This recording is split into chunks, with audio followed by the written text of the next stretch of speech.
రాసిన పత్రిక 1వ అధ్యాయం 23వ వచనము చూద్దాం. 1 Corinthians chapter 1 reading verse 23.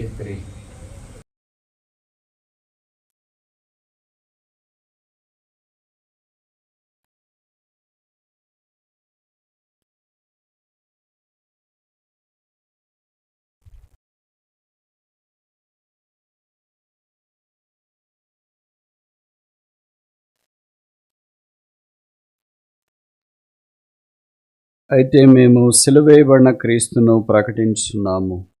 మళ్ళా చదువుదాం. అయితే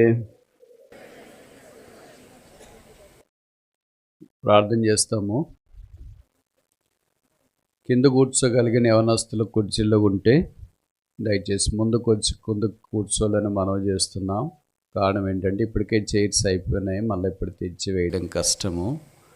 కనుక వచ్చేవాళ్ళు ఎవరైనా పెద్దల వాళ్ళు నిలబడి ఉంటే బాగుండదు. వారికి మీరు సీట్ ఇవ్వటానికి వీలుగా సిస్టర్స్ వైపు, బ్రదర్స్ వైపు యవనస్తులు కింద కూర్చోగలిగిన వారంతా ముందుకు వచ్చి కింద కూర్చోండి.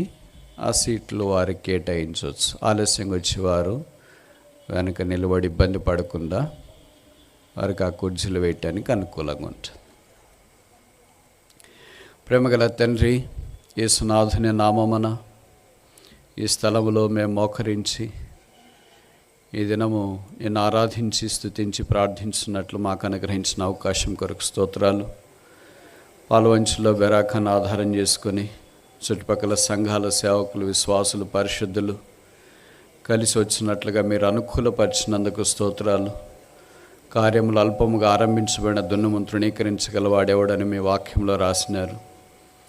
కనుక స్వల్పముగా అల్పముగా బలహీనతల చేత ఆరంభించబడిన ఈ కార్యమును మీరే దిగ్విజయం చేసే దేవుడు అని వందనములు, స్తోత్రములు చెల్లిస్తున్నాము. ఈ మీటింగ్ ఏర్పాటు చేసుకోవటానికి స్థలం స్పేర్ చేసిన డాక్టర్స్ని బట్టి స్తోత్రాలు. వారిని ఆశీర్వదించి దీవించమని ప్రార్థిస్తున్నాం. మీటింగ్స్ కొరకు ప్రయాసపడిన వారందరిని బట్టి స్తుతిస్తున్నాం. వచ్చిన వారిని బట్టి వందనాలు. రక్షణ లేని వారు రక్షణ పొందినట్లు సహాయం ఇచ్చేయండి. ఇక్కడికి వచ్చిన ఏ ఒక్కరు దుఃఖముఖలై ముఖం చిన్నబుచ్చుకొని వెళ్ళిపోకూడనట్లు, అందరి అక్కర కొలది మీ వాక్యము బయలుదేరి చేయనట్లు మీరు సహాయం చేయవలసిందిగా ప్రార్థిస్తున్నాం. నన్ను మీ రక్తం చేత కడిగి పరిశుద్ధపరచము, అవసరమైన మాటలు నోట ఉంచమని ప్రార్థిస్తున్నా. ఆ సమయాన్ని దీవించి పెట్టుము. శత్రు కార్యాలు నజరేయుడైన యేసు నామమును బంధిస్తున్నాం. యేసు నామం మాత్రమే మా మధ్యలో మహింపరచబడినట్లు అనుకూలపరచండి. యేసుక్రీస్తు ప్రభువు నామమున స్తుతించి ప్రార్థిస్తున్నాము తండ్రి, ఆమేన్.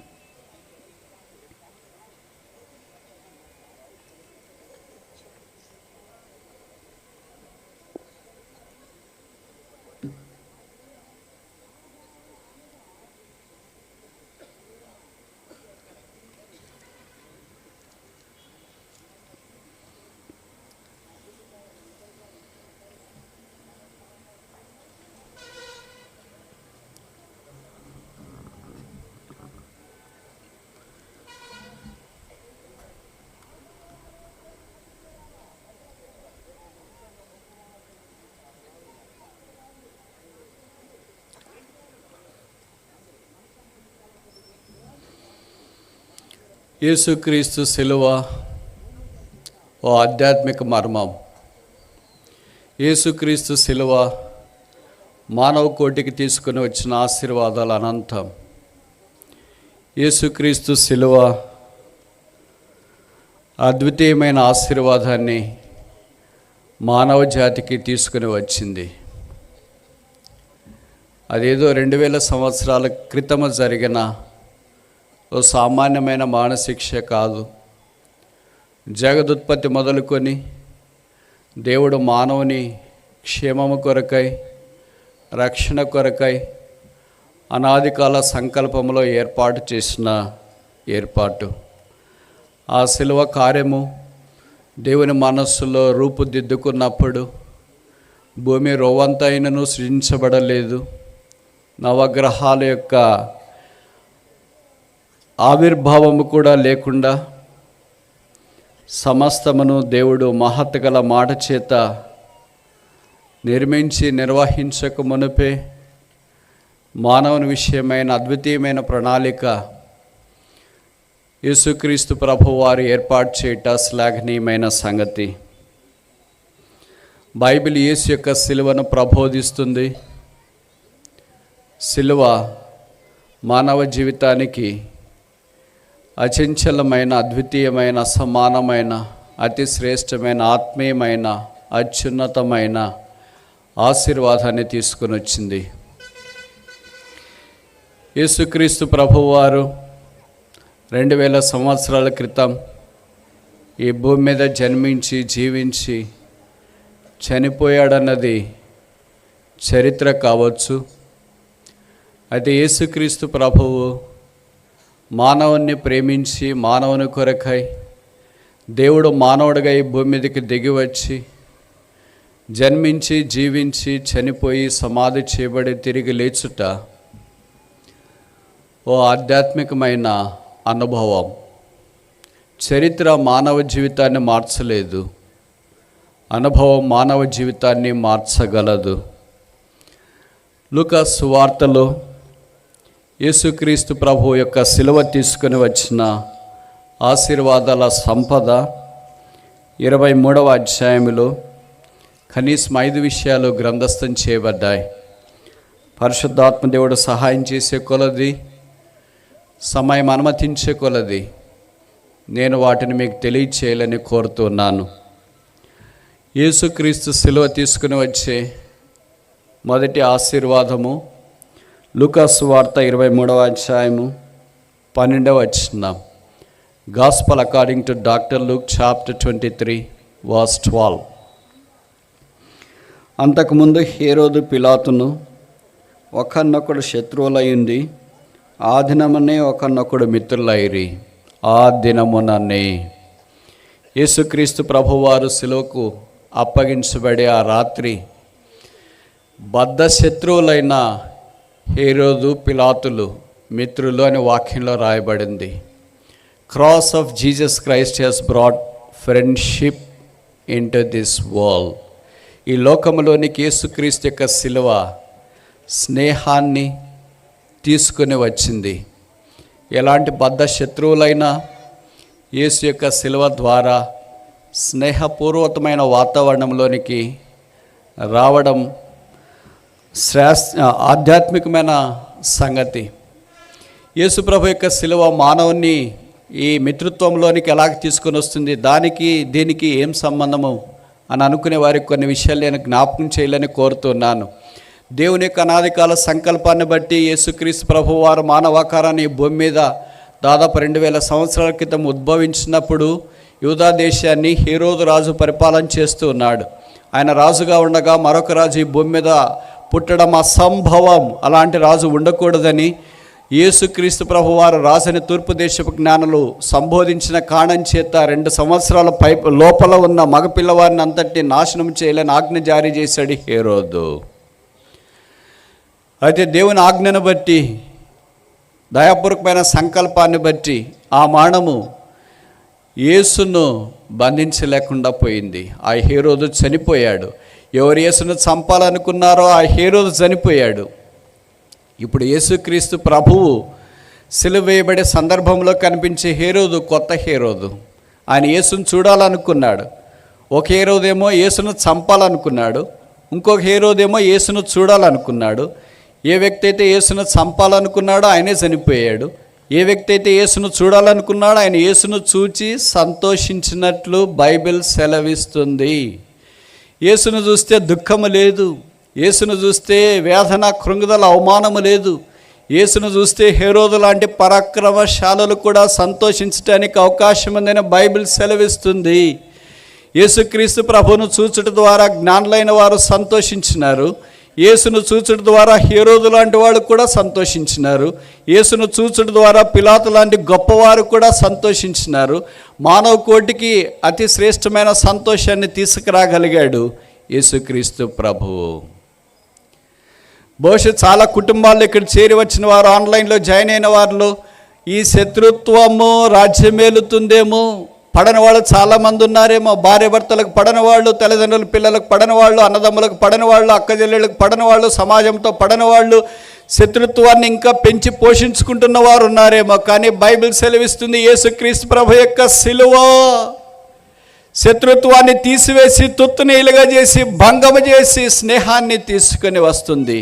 బహుశా మన తోబుట్టువులు చాలా సందర్భాల్లో మనకిష్టం లేని కారణాన్ని బట్టి బహుశా వారితో శత్రుత్వం పెంచి పోషించుకోవటానికి అరులు చాపుతున్నారేమో. కొంతమంది శత్రుత్వమే వారికి ఇష్టం అనుకుంటున్నారు. బైబిల్ సెలవిస్తుంది, రోమాపత్రిక 5వ అధ్యాయంలో, దేవుడు మన ఎళ్ళ తన ప్రేమను వెల్లడిపరుచున్నాడు. ఎట్లనగా మనం ఇంకను దేవునికి శత్రువులమై ఉండగా యుక్తకాలమైన క్రీస్తు యేసు మన కొరకై చనిపోయాను.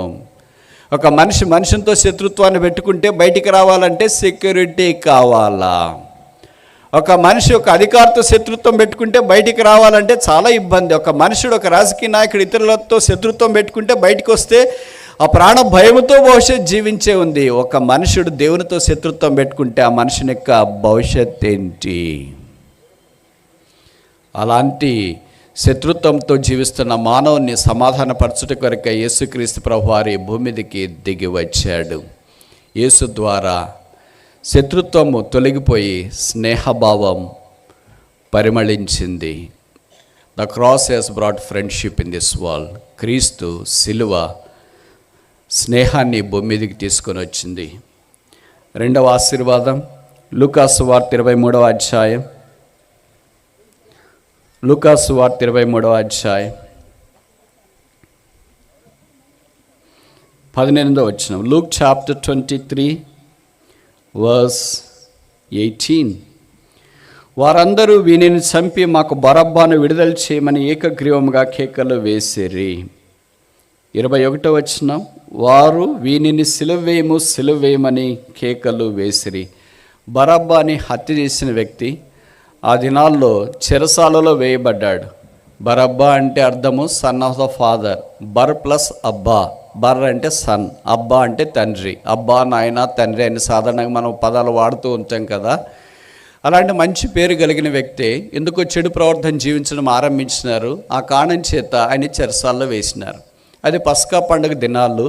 ఆ పండుగ దినాల్లో ఒక ఖైదీని విడుదల చేయడం ఆనవాయితీ కనుక మన భారతదేశంలో కూడా కొంతమంది సత్ప్రవర్తన కలిగిన ఖైదీలను కొన్ని జాతీయ పండుగలప్పుడు విడుదల చేయడం మనం చూస్తుంటాం. అది జనవరి 26 కావచ్చు, ఆగస్టు 15 కావచ్చు, అక్టోబర్ 2వ తారీఖు గాంధీ జయంతి రోజు కావచ్చు.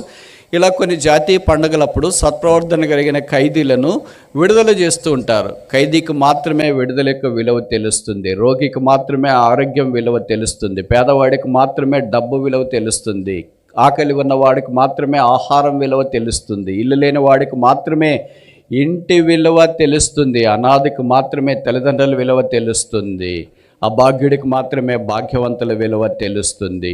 అలాగే బరబ్బా చెరసాల్లో బంధించబడ్డాడు కనుక విడుదల తనకు తెలియకపోయింది. ఎలాంటిదో విడుదల ఎరగని దుస్థితిలో తానున్నాడు. అయితే ప్రభుకు స్తోత్రాలు, యేసుక్రీస్తు ప్రభు వారిని విడుదల చేయకుండా ఆయన సిలువ వేయండి అని సైన్యము లేదా అక్కడున్న ప్రజలు కేకలేస్తూ వచ్చినారు.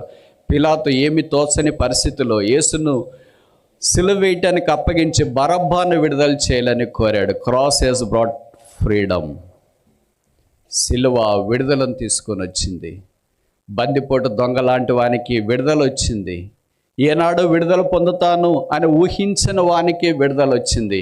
యేసుక్రీస్తు ప్రభు యొక్క సిలువ మానవుని యొక్క సంకెళ్లను బంధించగలదు. బైబిల్లో రాయబడుతూ వచ్చింది. అదొక సామాన్యమైన గ్రామం. ఆ ఊర్లో ఒక యవనస్తుడు ఉన్నాడు.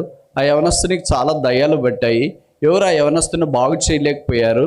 దయ్యాల ప్రభావితం చేత ఆ యవనస్తుడు దిగంబడిగా, బట్టలు కూడా వేసుకోవటానికి సహించేది కాదు, దిగంబడిగా ఉన్నాడు. తను గాయపరుచుకుంటున్నారు రాళ్ళు తీసుకొని, తనకు ఎదురుగొచ్చే వారిని కూడా గాయపరుస్తున్నాడు.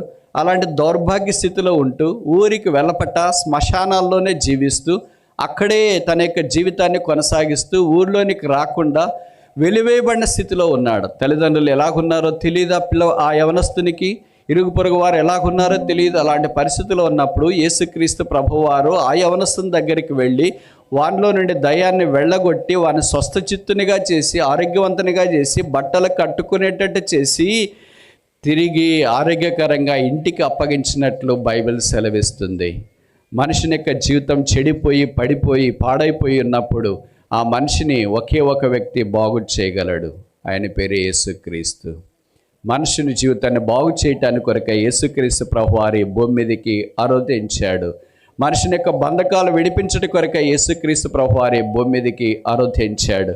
విడుదల యొక్క విలువ బంధించబడిన వాడికి మాత్రమే తెలుస్తుంది. బంధకాల్లో ఉన్నవా?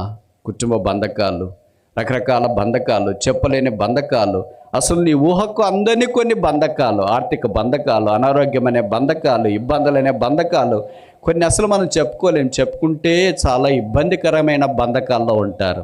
కానీ ఆ బంధకాలన్నింటినీ ఒక్క యేసు నామం మాత్రమే విడిపించగలదు. అదొక అందమైన ఉదయం. మీకు తెలుసు, తెలుగు రాష్ట్రాల్లో పెద్ద రైల్వే స్టేషన్ మొదటిది సికింద్రాబాద్. ఎప్పుడైతే తెలంగాణలో అదొక్కటే, రెండవది విజయవాడలో, ఎప్పుడైతే ఆంధ్రప్రదేశ్లో అదే పెద్ద రైల్వే స్టేషన్. నేను ఒక దినాన్ని విజయవాడ దాటి వేరే ఊరికి వెళుతున్నాను. ట్రైన్లో ఏసీ బోగిలో నేనున్నా. అది ముందు ఉంది ఏసీ బోగీలు. ఏసీ బోగికి పక్కనే జనరల్ కంపార్ట్మెంట్ ఉంటుందని మీకు బాగా తెలుసు. దాంట్లో సామాన్యమైన వారు కిక్కిరిసి ఎక్కి ఉన్నారు.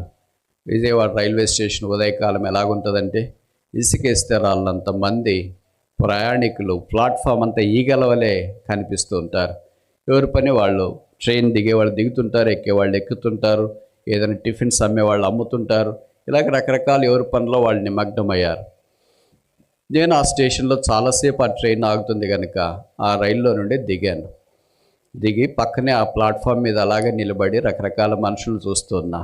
అంతలోగా ప్లాట్ఫామ్ మీద టిఫిన్ అమ్మే వెండర్స్ ఉంటారు కదా, వారు ఒక బేసిన్లోన ఇడ్లీ వడ అని అన్ని ప్యాక్ చేసుకొని ఇలాగ చేతి పట్టుకొని ఇడ్లీ వడ టిఫిన్ వేడివేడిగా నమ్ముతూ ఉన్నాడు.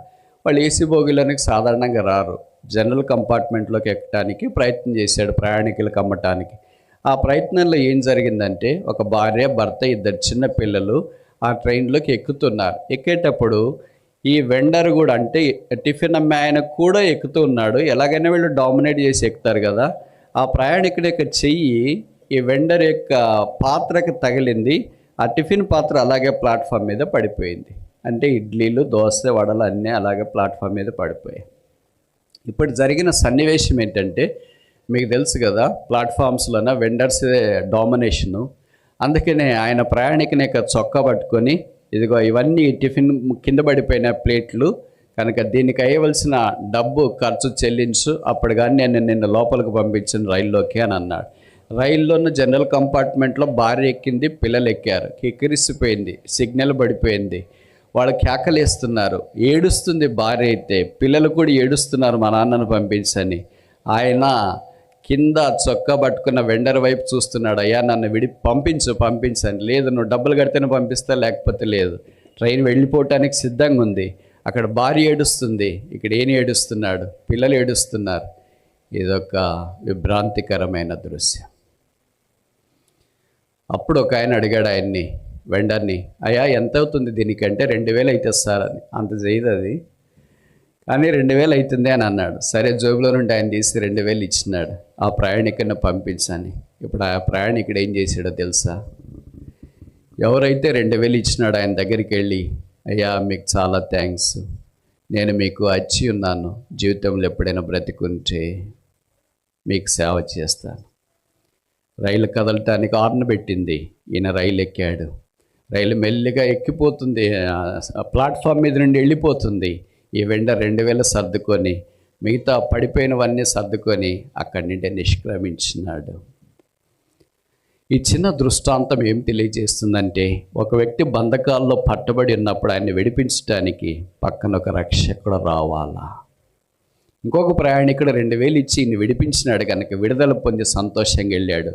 మానవ జాతిని దినాన్న సాతాను అనే వ్యక్తి పట్టుకొని బంధించున్నాడు. నీ పాపం ఇది, నీ చెడుతనం ఇది, నీ దోషం ఇది, నీ అపవిత్రత ఇది, నీ సంగతి అంతా నాకు తెలుసు అని పట్టుకొని ఉండగా విడిపించేవారెవరు? అందుకే కాలం సంపూర్ణమైనప్పుడు యేసుక్రీస్తు మానవుడిగా ఈ భూమి మీదకి దిగి వచ్చి మన పాపములన్నింటినీ భరించి విడిపించుట కొరకై శిలువ మీదకి వెళ్ళి రక్తము కార్చి చనిపోయి సమాధి చేయబడి తిరిగి లేపబడడం ద్వారా పాప శృంఖల చేత బంధించబడిన మానవ జాతికి అద్భుతమైన విడుదల శిలువ ద్వారా కలిగింది. బరబ్బాసు అలాంటి విడుదల పొందినవాడు. Cross has brought freedom. యేసు శిలువ మనిషినికి విడుదల తీసుకొని వచ్చింది. శిలువ తీసుకొని వచ్చిన మూడవ ఆశీర్వాదం చూస్తాం. లూకాసు వార్త 23వ అధ్యాయం. Gospel according to doctor Luke chapter 23. లూకాసు వార్త 23వ అధ్యాయం.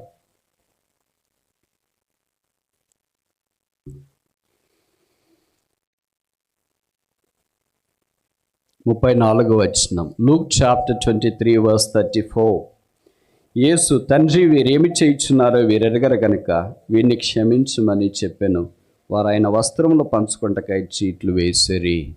శిలువలో యేసు ప్రభు పలికిన మొదటి మాట 7 మాటల్లో, తండ్రి, వీరేమి చేయుచున్నారో వీరెరగరు గనుక వీరిని క్షమించుము. Cross of Jesus Christ has brought forgiveness. యేసు శిలువ మానవ కోటికి క్షమాపణ తీసుకుని వచ్చింది. Where there is no cross of Jesus Christ, there is no forgiveness for the human race. యేసు శిలువ లేకపోతే మానవ జాతికి క్షమాపణ లేదు. మనుషుడు క్షమాపణ లేకుండా జీవించడం చాలా దుర్లభమైన సంగతి. మనుషుడు పాపం చేయటానికి అలవాటు పడ్డాడు. ఎంత పాపము చేయొద్దంటే ఆ పాపం చేయటానికి పూనుకుంటూ ఉన్నాడు. పాపాన్ని బట్టి మనిషిని కలిగిన దుష్ఫలితాలు చాలా గొప్పవిగా కనిపిస్తున్నాయి. మనిషిని యొక్క చరిత్ర బైబిల్ తెలియచేస్తుంది.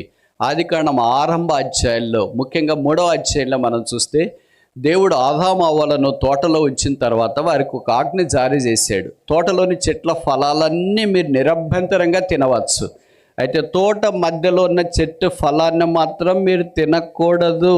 తింటే మీరు చనిపోతారు. ఈ షాల్ డై. తోటలో ఎన్నో రకాల చెట్లు ఉన్నాయి, వాటి ఫలాలు ఉన్నాయి. అవి రోజు వాళ్ళు కొన్ని తిన్నా కూడా వాళ్ళ జీవితాంతం తిన్నా భవిష్యత్ చెట్లు ఫలాలు అయిపోవు అనుకుంటా. కానీ వాళ్ళకు ఒక దురాశ వచ్చింది, పేరాశ వచ్చింది. ఏంటంటే దేవుడు ఏది చేయొద్దని చెప్పాడో అదే వారు చేయటానికి పూనుకున్నారు. మనుషుని యొక్క స్వభావం ఇది. దేవుడు ఏది చేయొద్దంటాడో మనుషుడు అదే చేయటానికి పూనుకుంటాడు. తల్లిదండ్రులు ఏది చేయొద్దని చెప్తారో పిల్లలు అదే చేయటానికి పూనుకుంటారు. టీచర్ ఏది చేయొద్దని చెప్తారో మా స్కూల్లో పిల్లలు కూడా అదే చేయటానికి పూనుకుంటారు. ఏది సాధారణంగా ఏది చేయొద్దంటామో అదే చేయటానికి పూనుకోవడం మన యొక్క నైజం. ఇప్పుడు ఆదాము అవ్వలు అలాగ చేసిన కారణం చేత బైబిల్లో రాయబడింది, వారు దిగంబరులను గుర్తించినారు. దేవుడు వారిని ఏదైనా తోటలో నుండి వెళ్ళగొట్టి తిరిగి వాళ్ళు ఏదైనా తోటలోనికి రాకుండా అక్కడ ఖడ్గ జ్వాలలను కాపలా ఉంచునని రాయబడింది. ఆ తర్వాత బయటికి వెళ్ళిన తర్వాత వాళ్ళు ఇలా షికారు రావడానికి లేదు, గవర్నమెంట్ ఉద్యోగాలు వాళ్ళకి లేవు, వ్యాపారాలు లేవు. దేవుడు వారికి ఆజ్ఞ జారీ చేసినాడు. మీకు తెలుసు కదా, మొట్టమొదటి ఆదాము పాపం చేసిన తర్వాత ఆదాముకు కలిగిన శిక్ష ఎన్ని భాగాలు? అవ్వ పాపం చేసిన తర్వాత అవ్వకు కలిగిన శిక్ష ఎన్ని భాగాలు? సాతాను పాపం చేసిన తర్వాత వాడికి కలిగిన శిక్షలోని భాగాలు ఎన్ని? రకరకాలైన భాగాలు కనిపిస్తున్నా ఆదాముకి తక్కువ, అవ్వకి సాతానికి సమానంగా వచ్చింది శిక్ష. సాతాను శపించబడినా, నేలను ప్రాకేవాడైపోయినా, మన్ను తినేవాడైపోయినా దేవుడు స్త్రీని అలాంటి శాపానికి గురి చేయలేదు. కానీ ఇప్పుడు నేను చెప్పదలుచుకున్న సంగతి ఏంటంటే, దేవుడు వారికి విధించిన శిక్షలో ఆదాముతో చెప్పాడు, నీవు చెమటోడ్చి భూమిని దున్ని లేదా దాన్ని విత్తి దాని ఫలాలను తినాలా.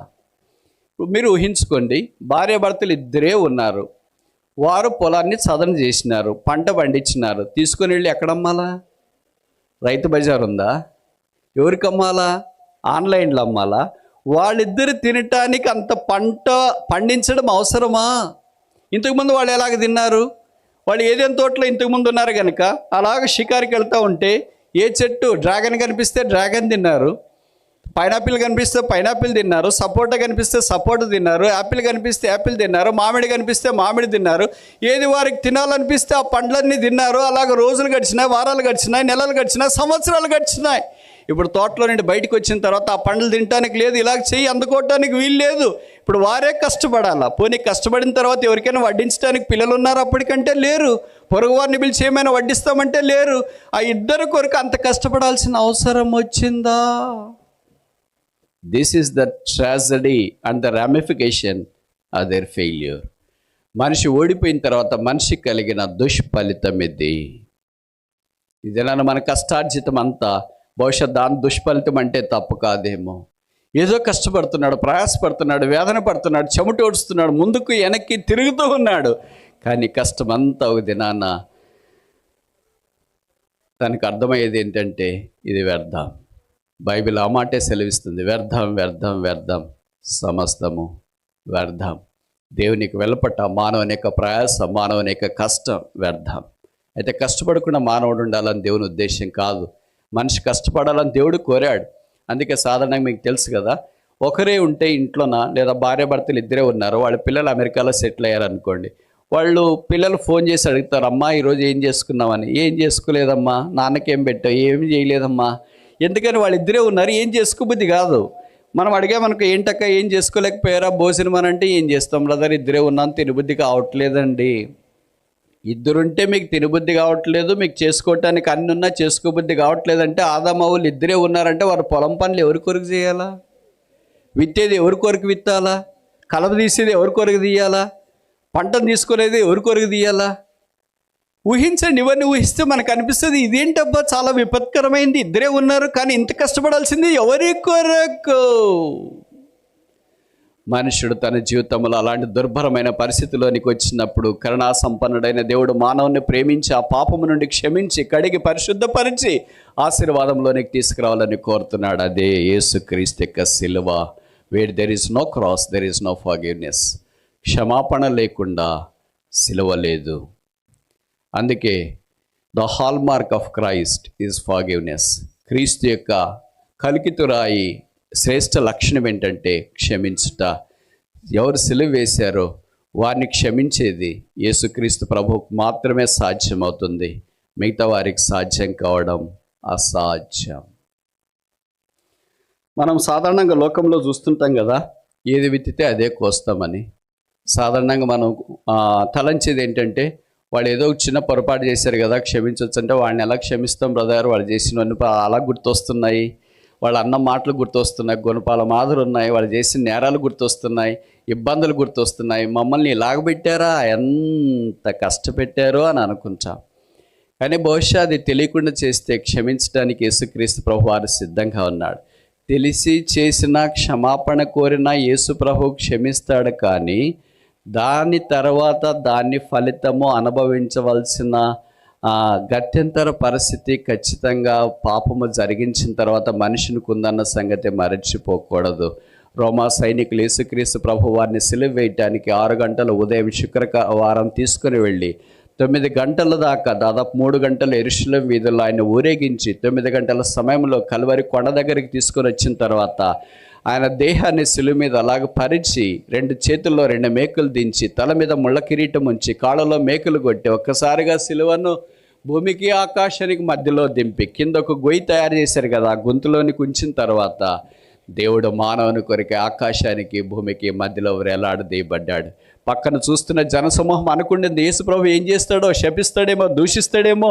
ఇంత సిలువ వేశారు కదా, మేకలు కొట్టిన కొంతమంది ఉన్నారు, కేకలేసిన కొంతమంది ఉన్నారు, అవమానించిన వారు కొంతమంది ఉన్నారు, కొరడ దెబ్బలతో కొట్టిన వారు కొంతమంది ఉన్నారు, బల్లెంతో పొడవటానికి సిద్ధంగా ఉన్నారు. వీరందరినీ ఇలాగ చేయటానికి అనుమతించిన పిలాతు లాంటి వారిని యేసుప్రభు శపిస్తాడేమో అని అనుకున్నారు. ఆయన సిలువలో వేలాడదీయబడుతున్నప్పుడు ఆయన పెదవులు మెల్లగా కదులుతుంటే చుట్టుపక్కల వారు చూస్తున్నారేమో, ఆయన పెదవులు కదులుతున్నాయి, మాట్లాడతాడేమో, ఏం మాట్లాడతాడో అని అనుకుంటున్నారు. బైబిల్ రాయబడింది, ఆయన పెదవుల మీద దయారసము పోయబడి ఉన్నది. దయకు మూలం యేసుక్రీస్తు ప్రభువు. ఆయన పెదవుల్లో నుండి జాలువారిన మొదటి మాట, తండ్రి వీరేమి చేయించున్నారో వీరెదగరు కనుక వీరిని క్షమించు. సిలువలో యేసుక్రీస్తు ప్రభు తప్ప 6000 సంవత్సరాల మానవ చరిత్రలో హానికరుణ్ణి, దూషకుణ్ణి, హింసకుణ్ణి చంపటానికి పూనుకున్న వారిని క్షమించేవారు ఎవరు ఉన్నారో? యేసు ఒక్కడే క్షమించగలడు. యేసు ఒక్కడే మానవ యొక్క జీవితాన్ని మార్చగలడు. యేసు ఒక్కడే క్షమించలేని ఘోరమైన నేరారోపణ చేయగలిగిన వారిని కూడా క్షమించగలడు. సమాజం మనిషిని క్షమించలేదు. కొన్నిసార్లు చేసిన పాపాన్ని ఇరుగు పొరుగు వారే క్షమించలేరు. మనకు రకరకాల పేర్లు పెట్టింటారు కదా లోకంలో. మనం చూస్తాం, చిన్నపిల్లలు స్కూల్కి పంపిస్తే విద్యార్థులు అంటారు, వారికి బోధిస్తే టీచర్లు అంటారు, పేరు మారుతుంది అంతే. వాళ్ళు చదువుకొని బయటికి వచ్చి ఖాళీగా ఉంటే నిరుద్యోగులు అంటారు. ఇంతకాలం ఉన్న స్టూడెంట్ ఇప్పుడు ఏమయ్యాడు? నిరుద్యోగి అయ్యాడు. ఉద్యోగం వచ్చిందనుకో ఉద్యోగి అంటారు. పెళ్ళైందనుకో ఒక ఇంటి వాడయ్యాడు అని అంటారు. హాస్పిటల్కి పోయాడు అనుకో రోగి అని అంటారు. బ్యాంకుకి వెళ్ళాడు అనుకో వినియోగదారుడు అని అంటారు. ఆఫీస్కి వెళ్ళాడు అనుకో ఉద్యోగి అని అంటారు. జైలుకి వెళ్ళాడు అనుకో ఖైదీ అని అంటారు. యాత్రకి వెళ్ళాడు అనుకో యాత్రికుడు అని అంటారు. బస్సుల్లో, రైల్లో, విమానంలో ప్రయాణం చేస్తున్నాడు అనుకో ప్రయాణికుడు. ఒక మనిషికి ఇన్ని పేర్లు పెడతాడా మనిషి? తిరుగుతున్నాడు అనుకో తిరిగిపోతూ అంటారు. తింటున్నాడు అనుకో తిండిపోతూ అంటారు. తాగుతున్నారు అనుకో తాగుబోతు అంటారు. జూదమాడుతున్నాడు అనుకో జూదగాడు అంటారు. దొంగతనం చేస్తున్నారు అనుకో దొంగ అని అంటారు. సమాజం ఒక మనిషికి నిలువెత్తటిన్ని పేర్లు పెడుతుంది. యేసుప్రభు యొక్క క్షమాపణ పొందిన మనిషికి యేసుప్రభు పెట్టే పేరేమో తెలుసా? నా కుమారుడా, నా కుమార్తె. ఇలాగ ప్రేమపూర్వకమైన పేర్లు పెట్టేవాళ్ళు ఎవరైనా ఉన్నారంటారా? తల్లి ప్రేమ గొప్పది. లోకములో చాలా ప్రతికూలమైన పరిస్థితులు మనం చూస్తూ ఉంటాం, కానీ ప్రత్యేకమైనది తల్లి ప్రేమ. అదొక ఊరు. తల్లి కుమారుడు ఉన్నారు. కుమారుడు చాలా అల్లారు ముద్దుగా పెరుగుతున్నాడు. కొన్ని రోజులు గడిచిపోతూ ఉన్నాయి. తల్లి కుమారుని బాగా పెంచింది. కుమారుడు బాగా చదువుకుంటున్నాడు. ఒక దశకు వచ్చినాడు. మామూలు ఈ దినాల్లో భాషలో చెప్పాలంటే ఒక సాఫ్ట్వేర్ ఇంజనీర్ అయ్యాడు. ఇష్టమైన ఒక అమ్మాయిని చూసినాడు, పెళ్లి చేసుకున్నాడు, పిల్లలు కన్నాడు. అలాగే రోజులు గడుస్తుండే కొలది తల్లి వృద్ధాప్యంలోకి వచ్చింది. ఒకే కొడుకు గనక కొడుకు దగ్గరే తల్లి ఉంది. ఓ దినాన భార్య భర్తతో పోట్లాడడం ఆరంభించింది. మీ అమ్మ నన్ను చాలా విసిగిస్తుంది, ఇంట్లో మీ అమ్మన్న ఉండాలా నేనన్న ఉండాలి, ఎవరు కావాలో తెలుసుకో. అలాగ అల్టిమేటం ఇచ్చిన తర్వాత ఎవరు కావాలో తెలుసుకునేంత ధైర్యం ఉందంటారా? ధైర్యం ఉన్న వాళ్ళు ఇద్దరు కావాలని చెప్తారు, ధైర్యం లేని వాళ్ళు సైలెంట్గా ఉంటారు. ఇప్పుడు ఆ యవనస్తుడు తల్లిని ఏం చేశాడంటే, అమ్మ నేను నీకు ఒక స్థలానికి తీసుకెళ్తాను, అక్కడికి మనం వెళదాము, నేను కావాల్సినప్పుడంతా వచ్చి నేను చూస్తాను, నువ్వు చూడాలనిపించినప్పుడంతా నాకు ఫోన్ చేయి, నేను వచ్చేస్తానన్నా. సరే నాయనా అనింది. ఓ ప్లాస్టిక్ సంచిలోన ఆమె చీరలు, బట్టలు, సబ్బు, బ్రష్ అన్నీ సర్దుకొని అనాథాశ్రయానికి తల్లిని తీసుకెళ్ళాడు. అక్కడ కొంతమంది కుమారులు, కుమార్తెలు వదిలేసి, పిల్లలు వదిలేసిన తల్లిదండ్రులు ఉన్నారు. ఆమెను అక్కడ పెట్టేసి అక్కడ అప్పగించి వాళ్ళకి మా అమ్మకి నెలకి ఎంత అయితే చెప్పండి, నేను డబ్బులు ఇచ్చేస్తాను అని అన్నారు. సరేలేండి అన్నారు. వాళ్ళ అమ్మగారు అక్కడే ఉన్నారు. ఇలా కొన్ని మాసాలు, సంవత్సరాలు గడిచిపోయినాయి. ఓ దినాన అనాథాశ్రయం నుండి ఫోన్ వచ్చింది ఈ బ్రదర్కి. సాఫ్ట్వేర్ ఇంజనీర్, చాలా బిజీగా ఉన్నాడు, ఆఫ్లైన్లో పనిచేస్తున్నాడు, ఇంట్లోనే ఉన్నాడు. పిల్లలు, భార్య తన చుట్టే అలాగే కలయి తిరుగుతూ ఉన్నారు. ఫోన్ వచ్చింది. ఫోన్ సారాంశం ఏంటంటే, మేము అనాథ శరణాలయ ఆలయం నుండి మాట్లాడుతున్నామండి. మీ అమ్మగారిని ఇక్కడ వదిలేసి వెళ్ళారు కదా చాలా ఏళ్ళ క్రితము, ఇప్పుడు చాలా బలహీన పరిస్థితిలో ఉంది, అప్పుడు ఇప్పుడు చనిపోతుంది అనే దశలో ఉంది, మీరు వచ్చి ఒకసారి చూసిపోతే బాగుంటుందండి అని చెప్పారు. ఉన్నట్టుండి మా కుమ్మ ఆడిపోయింది. ఏం చేయాలో దిక్కుదోచని పరిస్థితుల్లో ల్యాప్టాప్ అన్ని అట్లా పక్కన పెట్టి ఒకసారి అమ్మని చూడాలని పరుగున బయలుదేరాడు ఆశ్రమానికి.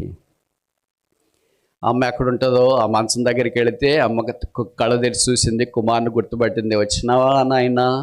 వచ్చానమ్మా. నేను చనిపోయే దశకు వచ్చానంట కదా, ఒక రోజు 2 రోజుల్లో చనిపోతానంట కదా.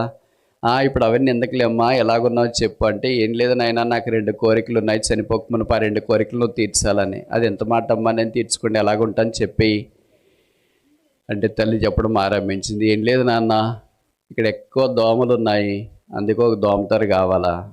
అదేంటి మా 2 రోజులకి చనిపోతాను అంటుంటే ఇప్పుడు దోమతరు కావాలంటున్నావు, చేర్చిన రోజు చెప్పింటే నీకు మంచి దోమతరు ఈ పాటికి తెచ్చిచ్చింటాను కదా. ఆ దోమతరతో పాటు ఒక ఫ్యాన్ కూడా కావాలి నాన్న, ఎక్కువ వేడి ఉంది, నీకు తెలుసు కదా ఇదంతా కోల్ బెల్ట్ చాలా వేడిగా ఉంటుంది. అదేంటి మా ఆశ్రమంలో చేరిన వెంటనే నాకు ఫ్యాన్ కావాలని చెప్పింటే తెచ్చింటాను కదా, ఇప్పుడు 1 రోజు 2 రోజులు చనిపోతానని తెలిసిన తర్వాత ఇప్పుడు ఫ్యాన్ కావాలంటావు. అప్పుడు తల్లి చెప్పిన మాట ఏమో తెలుసా? నాన్న, ఫ్యాను దోమతర నా కొరకు కాదు, నేను చనిపోయిన తర్వాత నీ కొడుకు కూడా నిన్ను తీసుకొని వచ్చి ఇక్కడే వదిలితే నువ్వు వేడికి తట్టుకోలేవు కనుక ఆ ఫ్యాన్ నీకో. నువ్వు చనిపోయిన తర్వాత నీ కొడుకు కూడా తీసుకుని వచ్చి ఇక్కడ వదిలితే నువ్వు దోమలకు తట్టుకోలేవు కనుక ఆ దోమతర నీకు. నాకు ఫ్యాను దోమతర కాదు నాన్న, నీకే. చేతిలో చేసింది, కళ్ళు మూసింది, ఆమె కళ్ళు లేదు. మరణించే దశలో కూడా తల్లి ప్రేమ కుమారుని కూతురు పక్షాన చాలా వింతైనదిగా కనిపిస్తుంది. తల్లి కుమారుని క్షమించినంతగా భూమి మీద పిల్లల్ని ఎవరు క్షమించలేరు. యేసుక్రీస్తు ప్రభువారు పరలోకపు తండ్రి వలె మన పాపములన్నింటినీ శిలువలో క్షమించి కడిగి శుద్ధీకరించి జీవితాలు మార్చాలని కోరేవాడు. ఆయన వలె మానవ జీవితాన్ని మార్చగలవాడు ఎవరు లేరు. నేను ఈ మాటలు చెప్తున్నాడు, మీరు అనొచ్చు, మేము చాలా పాడైపోయాం, మారుస్తారా? దొంగనయ్యాను మారుస్తారా? త్రాగుబోతున్నాయని మారుస్తారా? డ్రగ్స్ తీసుకుంటున్నా మారుస్తారా? ఎవరు మార్చలేనంత భయంకరంగా నా జీవితాన్ని జీవిస్తున్నా మారుస్తారా?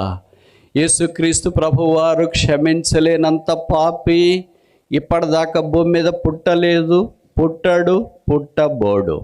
బైబిల్ సెలవిస్తుంది, యేసు రక్తం ప్రతి పాపము నుండి మనల్ని కడిగి పవిత్రులుగా చేస్తుంది. ఆంధ్రప్రదేశ్లో అదొక ఊరు, కోస్తా ప్రాంతము, బంగాళాఖాతానికి దాదాపు దగ్గరలో ఉంటుంది. ఇసుక తెన్నెల మీద కట్టబడిన ఊరు. ఆ ఊరే దొంగలకు ఫేమస్. దాని పేరే స్టూవర్ట్పురం. ఎక్కడ సమైక్యాంధ్రగా ఉన్నప్పుడు ఎక్కడ దొంగతనాలు జరిగినా చుట్టుపక్కల దక్షిణ భారతదేశంలో కూడా మొదటి పోలీసులు అదే ఊరికి వెళ్ళేవాళ్ళు. ఓ దినాన కొంతమంది దొంగతనం చేస్తే వాళ్ళు చిన్న చిన్న చితక దొంగతనాలు చేస్తే పెద్ద పెద్ద బ్యాంకు లాంటివే కొల్లగొట్టేవాళ్ళు. ఓ బ్యాంకుని అలా కొల్లగొట్టినప్పుడు కొంతమంది పోలీస్ ఆఫీసర్లు ఆ ఊర్లో నుండి దొంగలు తీసుకెళ్లారు, ఒక 6 డజన్ మందిని. ఒక పోలీస్ ఆఫీసర్ పోలీస్ స్టేషన్లో వాళ్ళని ఇంటర్వ్యూ చేస్తే ఇలాగ అన్నాడంట, ఎప్పుడు మారతారా మీరు? మేము మారమండి, మా వృత్తిదే ప్రవృత్తిదే అన్నాడంట. ఏంట్రా నువ్వు ఎక్కడ నిలబడి మాట్లాడుతున్నావు? తెలుసండి నాకు, పోలీస్ స్టేషన్లో నిలబడి మాట్లాడుతున్నా పోలీస్ ఆఫీసర్ గారు ఏదంటే. మీ జీవితాలు మార్చుకోరా? కష్టమని మార్చుకోవడం. ఎందుకు మార్చుకోరు? మా వృత్తి ఇదేనండి. ఎలాగ చేస్తారా మీరు? అసలు దొంగతనాలు అర్థం కావట్లేదు. అది ఎంత పని అండి? మాకు వెన్నతో పెట్టిన విద్య. చేస్తారా? పగలు కూడా చేస్తారా? చేస్తాం సార్. ఇప్పుడు కూడా చేస్తారా? చేస్తాం సార్. సార్ మీరేమనుకోపోతే చెప్పనా, ఆయన సే అనుకో, మీ క్వార్టర్స్ ఉంటాయి కదా, మీ క్వార్టర్స్లో మేడం ఉంటుంది కదా సార్, ఈరోజు ఏ చీర కట్టుకునిందో అడగండి, ఆ చీర 4-5 గంటలు టైం ఇస్తే తెచ్చి మీ టేబుల్ దగ్గర పెడతామా అని చెప్పారు. సిఐ ఆశ్చర్యపోయాడు. ఏంటి ఎంత కరడుగట్టిపోయారు మీరు? చంపేస్తారా నా భార్యని?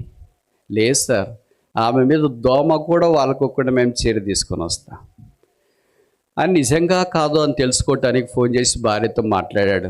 ఏంటమ్మాయి ఏం చేస్తున్నావు? టిఫిన్ చేస్తున్నానులే. ఏం చీర కట్టుకున్నావు? ఎప్పుడు అడిగినాడు? ఈరోజు కొత్తగా అడుగుతున్నావేంటి?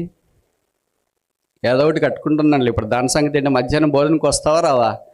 వస్తున్నాను, కానీ ఇప్పుడు నాకు అర్జెంట్ కావాలి. నువ్వేం చీర కట్టుకున్నావు? ఎర్రది కట్టుకున్నానులే, ఎప్పుడు కట్టుకున్నట్టే. కానీ భోజనానికి వచ్చేయని ఫోన్ పెట్టేసింది. ఎర్రది కట్టుకునిందంటయా అని చెప్పాడు.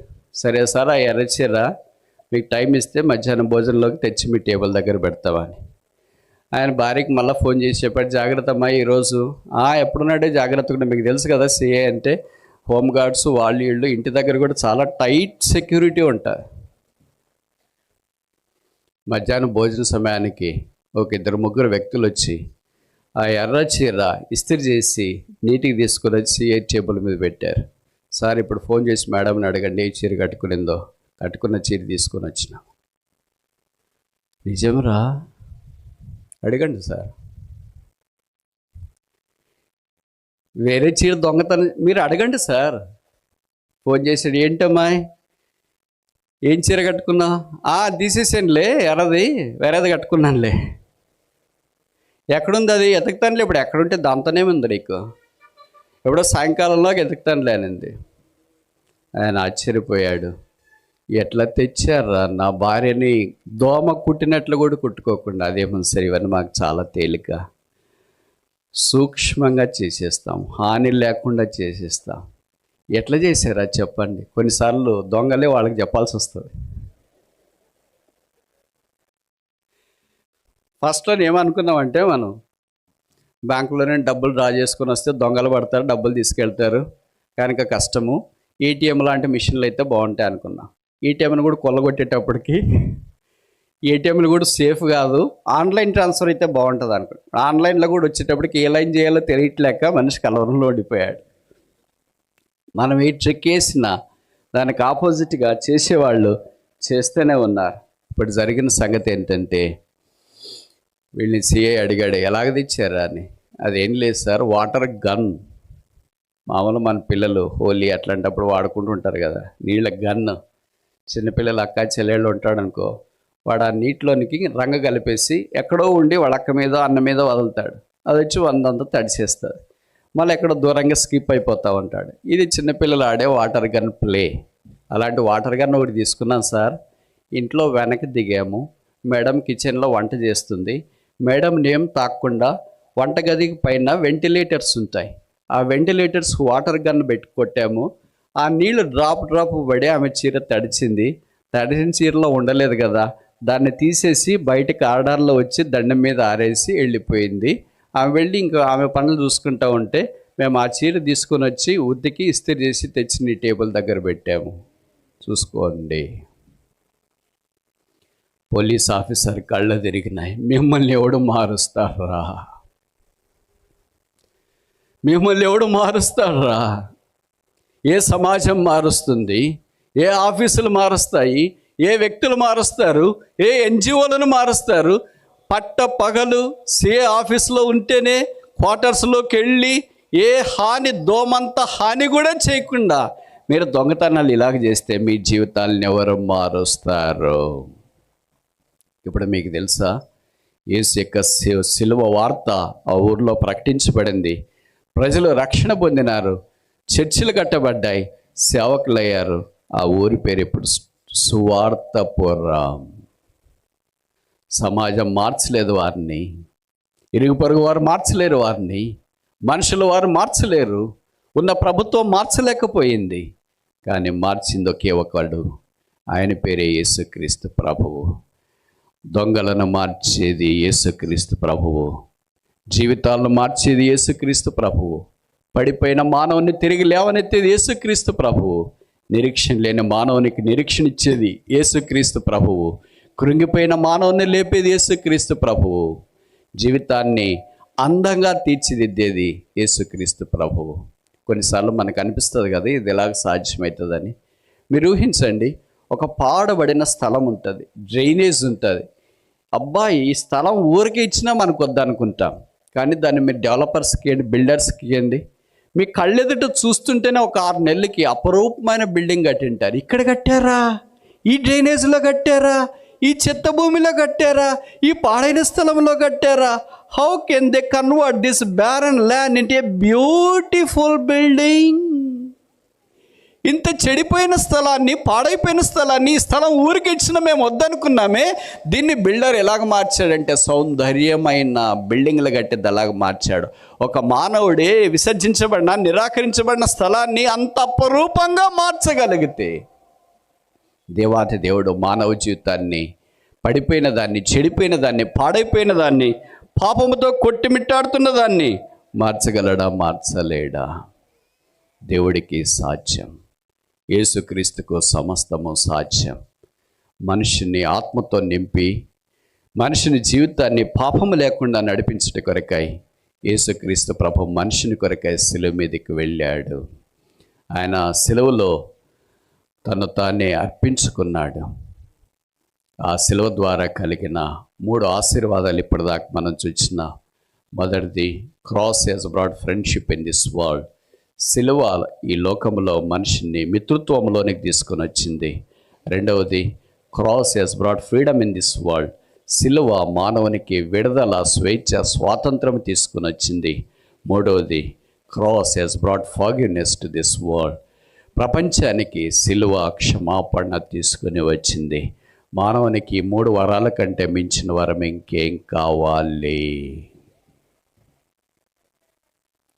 అందుకే యేసుక్రీస్తు ప్రభువారు మనిషిని పాపాలు క్షమించుట కొరకై ఆయనే ఈ భూమి మీద రిక్తుడిగా జన్మించి, జీవించి, పాపమెరిగిన వాడిగా శిలువ మీదకి వెళ్ళాడు. ఆయన తల మీద ముళ్ళ కిరీటం, ముఖం మీద ఉమ్మి, చేతుల్లో మేకులు, దేహమంతా కొడా దెబ్బలు, కాళ్ళలో మేకులు, శిలువ మీద వేలాడదీయబడ్డాడు. సూర్యుడు ఆ దృశ్యాన్ని చూడలేకపోయాడు. బైబిల్ చరిత్రలో అక్కడక్కడ చీకటి కమ్ముకున్నది. సూర్యుడు 3 గంటలు తన కళ్ళు మూసుకున్నాడు. నేను ఈ బాధ చూడలేను, నన్ను సృజించిన సృష్టికర్త మనుషుని యొక్క పాపము కొరకై శిలువలో వేలాడుతుండగా భూమికి ఆకాశానికి మధ్యలో వేలాడదీయబడినప్పుడు సమస్త లోకానికి వెలిగించే నేను ఎలాగా లోకరక్షకుని యొక్క బాధ చూడగలను? 1 గంట కాదు, 2 గంటలు కాదు, 3 గంటల్లో కళ్ళు మూసుకున్నట్లు వాక్యంలో మనం చూస్తాం. అప్పుడు రమారమి మధ్యాహ్నం ఆయను. మధ్యాహ్నం 3 గంటల వరకు ఆ దేశమంతా చీకటి కమ్మెను. బైబిల్ చరిత్రలో ఆదికాండం 1వ అధ్యాయం 2వ వచనంలో చీకటి అగాధ జలముల మీద కమ్మియుండెనా అని చూస్తాం. తిరిగి చీకటి లోకాన్ని కమ్మింది.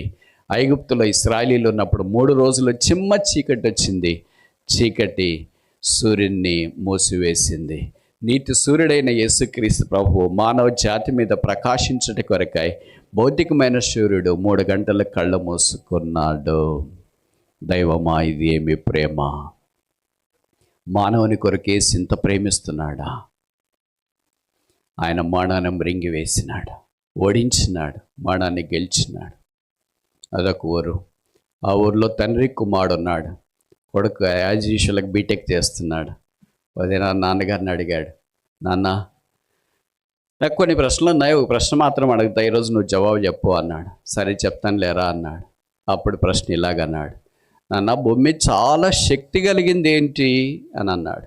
ఆ నాన్నగారు చాలాసేపు ఆలోచించి ఇలాగ చెప్పాడు, ఏం లేదురా, పంచభూతాలు ఉన్నాయి కదా, దాంట్లో అగ్ని, ఫైర్. ఎందుకంటే దేన్నైనా తగలబెట్టేస్తుంది, అది మనుషులను తగలబెడుతుంది. మనిషి చివరిసారిగా భూస్థాపన చేయని వాళ్ళు ఆయన తీసుకుని వెళ్ళి కాల్ చేస్తారన్న సంగతి నాకంటే మీకు బాగా తెలుసు. అది మనిషిని తగలబెడుతుంది, ఇళ్ళు తగలబెడుతుంది, ఫ్యాక్టరీలు తగలబెడుతుంది, ఊర్లు తగలబెడుతుంది. చివరికి నీ దగ్గర డబ్బులు ఉన్నాయనుకో, కరెన్సీ మన దగ్గర ఉంటుంది కదా, ఇది వేసినా కూడా తగులుకుంటుంది, పేపర్ వేసినా తగులుకుంటుంది. దానికి ఏం పక్షపాతం లేదు. అయ్యో ఇది డబ్బులు కదా, కొద్దిసేపు ఆగిపోదాంలే, డబ్బులు తీసుకుందాం, తర్వాత కావాలంటే కాలు పెడదామని అనుకోదు. పిల్లలు వచ్చినా అలాగే చేస్తుంది, పెద్దలైనా అలాగే చేస్తుంది, చనిపోయిన వారిని తీసుకెళ్ళినా అలాగే చేస్తుంది.